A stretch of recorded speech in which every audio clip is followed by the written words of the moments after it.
So welcome, my name's Sherry Forsyth and I'm a peak performance coach, and today I am talking about the authenticity paradox, what it actually is, and then I'm going to apply it to taking it from sort of the business world into our everyday life.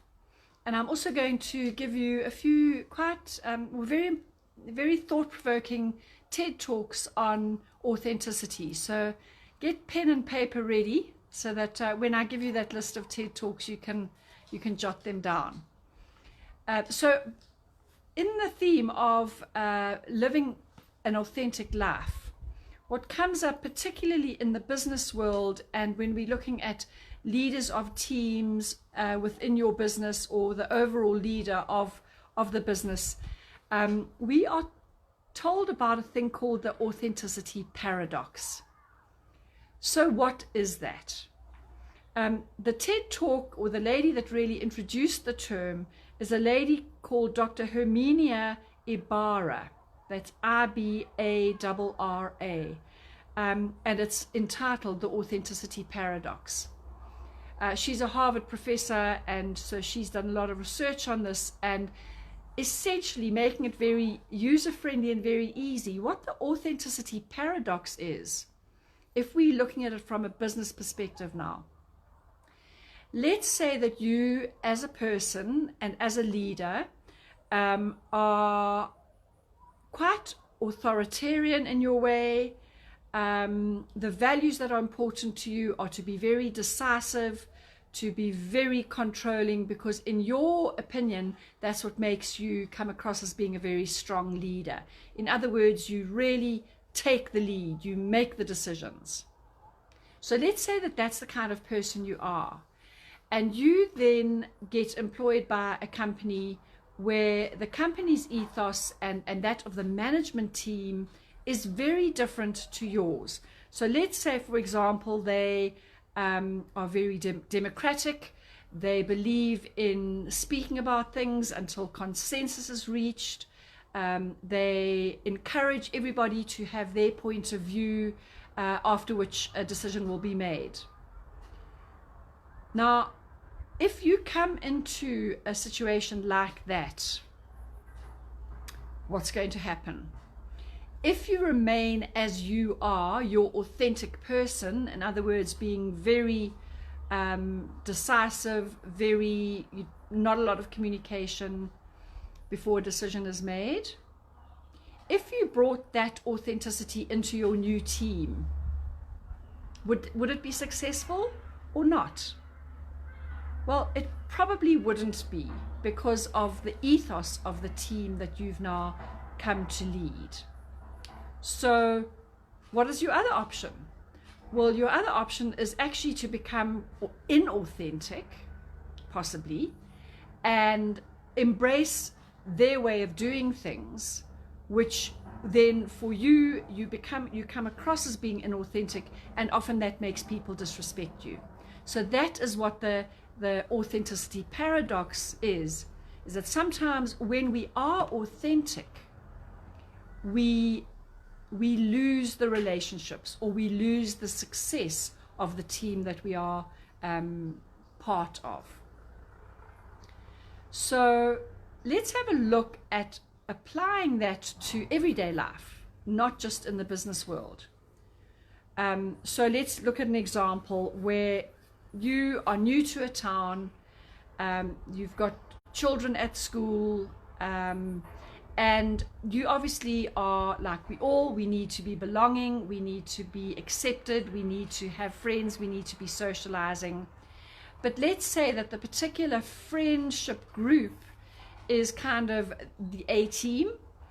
And so what we do in order to fit in order to be accepted, in order to be happy in our new environment, in our new little town, is we possibly change ourselves so that we can fit in. And I just want to mention that belonging is a really important need in our lives. So in order for us to belong, we might change who we are in order to fit in with that group. So we might change our thoughts, we might change our values, we might not say things that we maybe normally would have, because we need to be accepted and belong in that group. Okay, does this ring any bells with any of you? Because we need to fit in, we often won't say exactly how we are feeling, because we are frightened that we'll offend people or we won't be accepted within that group. So in order to be accepted, sometimes we become inauthentic. Okay, every case has its exceptions, but in order to be accepted, we modify ourselves, we change ourselves in order to be accepted, and that can be seen as being inauthentic. So I would like to just think about some situations where this kind of thing has happened.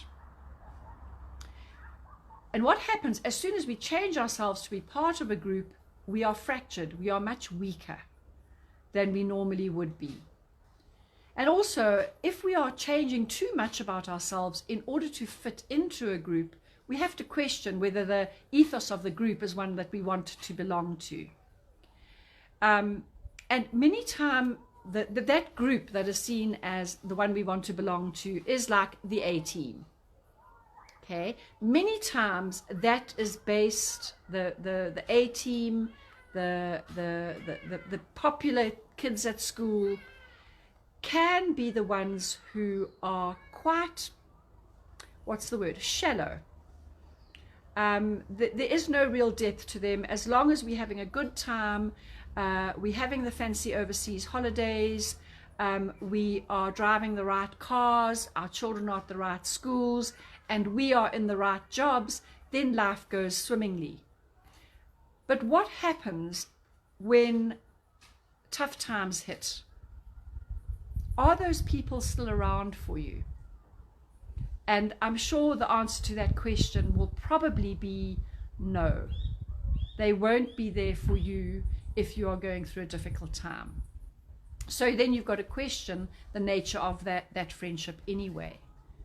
And I'd like to use two examples, one from our own life. When we lost our younger daughter, Kerry, when she was 9, believe it or not, we lost friends as well. Quite why I'm not, well, I won't go into that. There are a lot of reasons for that, and it's a very common occurrence when you've experienced a loss, that you lose the friends that you did have before. So it's not all our friends, but certainly some of them we lost as a result of the difficulty we were going through after the loss of our daughter.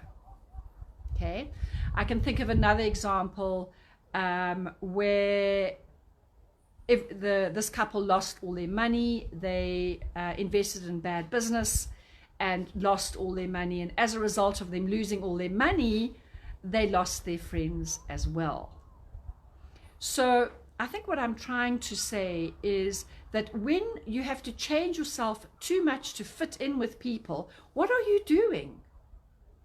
What are you doing? You are depriving the world of who you are, of the unique essence of you, what you consider important, what you consider to be valuable. And very often by fracturing or weakening ourselves by wearing masks and adjusting who we are in order to fit in, again, I have to ask, what are we doing? Are we trying to fit in with the wrong people, who are the A-team, but actually for us, they're the wrong people? They're not going to repay us with any kind of authentic relationship. Am I making some sense here? I hope so. So I want to challenge you, like Dr. Maria Soros does in her TED Talk, which I'm going to give you the list of them shortly, from today, to be 5% more authentic than maybe you were yesterday. Just 5%, not saying huge, big change. So what would that look like? Well, it might be that you actually say what is on your heart. It might not be popular, but you have the courage to actually speak out. That's what it might look like.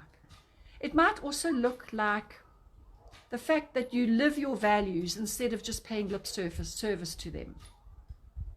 Okay?